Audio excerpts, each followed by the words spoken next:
This proves that the Jamaican coaching strategies are more than what workouts they do. Jamaica is known as the sprint capital of the world, and rightly so. Given the success the country has had over the past decade, it has the world's fastest man of all time, 3 out of the 5 fastest men in history, the fastest woman at the moment, along with some of the fastest junior athletes on the planet. Unlike the USA, Jamaica was never constantly at the pinnacle of sprinting as it is today, so something had to change for the country to see such a considerable improvements. A lot of studies and in-depth or small documentaries will list several factors as to why the country is as good as it is in sprinting, and more than so, often, they forget a crucial reason, which is the psychological preparation. Well, the mind is crucial, and it's the mind in most times is going to take the body through the tough times. And sometimes when the body quits and the mind is still functioning, you can get there. Psychological preparation for Jamaican athletes starts when they enter the primary level institutions at the age of 5 or 6 years old. At every school in the country, a sports day is held where the children are expected to participate in athletic events.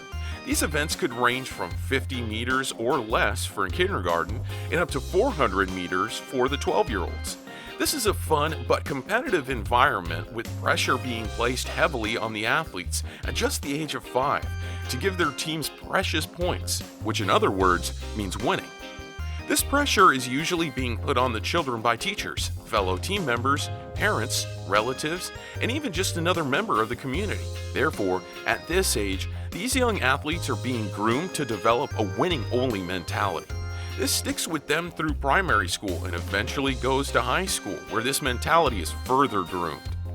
In each high school system, there are always members of the coaching staff that the athletes can go to for motivation. I'm very proud of you guys. Right? Alright? And performance was very good. Everybody went out there and did their best. Conversing with athletes is a common practice, usually at the end of every training session, and often these talks are individualized, which works even better. The coaches do this as an effort to get their athletes to give their all each and every day at training. And once they do so, the athlete gets better, their performance and confidence gets stronger. I encourage conversation. I want to know what you're feeling. I want to know what is happening. In the end, their confidence levels will boost their winning mentality. Especially knowing that coaches in Jamaica place a lot of trust in their athletes and continue reminding them that they could be the next big thing, regardless of where they are as a sprinter at that time. This plays a vital role in building the esteem and competitiveness of the athlete. It also helps to drive fear from the young sprinters, as the only thing they focus on is being the best. A practice a lot of coaches employ to build the winning mentality is to bring their high school teams to senior meets and let them compete against seasoned professionals and local collegiate athletes. They also will throw a 4x400 team of high schoolers in a college-level race, all to strengthen these athletes' mentality.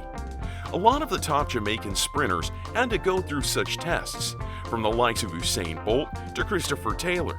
Passing the test isn't about winning or losing the race, it's about the attitude they display towards the competition.